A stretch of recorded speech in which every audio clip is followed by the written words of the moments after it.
D'abord, la pièce est intéressante parce qu'elle présente l'amour comme un jeu cruel, surtout à travers Camille. Par exemple, lorsqu'elle fait semblant d'être indifférente et repousse Perdiccas, alors qu'elle l'aime encore. On voit à quel point la fierté peut détruire une relation.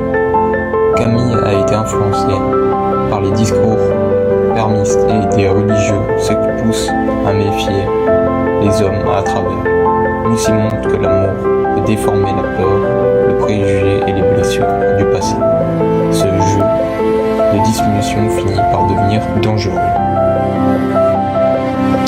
Ensuite, Perdiccas apparaît lui aussi comme un personnage fragile. Ce n'est pas seulement un séducteur, c'est un jeune homme blessé qui cherche la sincérité. Dans sa célèbre tirade, on ne badine pas avec l'amour. Il dénonce ceux qui ont peur d'aimer et qui protègent derrière des masques pour refuser d'aimer par peur de souffrir.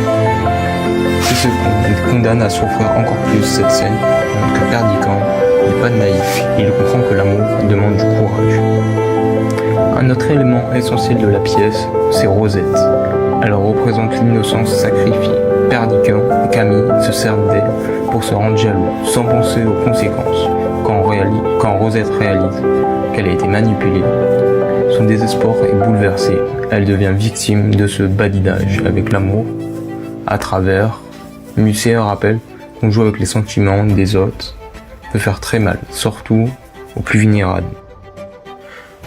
Enfin, la scène finale donne à la pièce une dimension tragique. La mort de Rosette tombe comme un choc. À partir de ce moment-là, plus rien ne peut être réparé. Ni les mensonges, ni l'orgueil, ni la manipulation. Musset transforme alors une comédie en une véritable tragédie. Pour rappeler, l'amour n'est pas un jeu sans conséquences. Pour conclure, on ne badine pas avec l'amour est une œuvre qui mérite vraiment d'être étudiée, parce qu'elle montre que l'amour n'est ni simple, ni divertissant, ni un cliché romantique. C'est une force qui relève la vérité des êtres à travers Camille, Perdiccas et Rosette. Musset nous invite à réfléchir à la sincérité et à la peur d'aimer, et aux conséquences de nos choix. Cette pièce est très actuelle, car elle pose une question essentielle. Jusqu'à où peut-on jouer avec les sentiments des autres, sans finir par se détruire soi-même?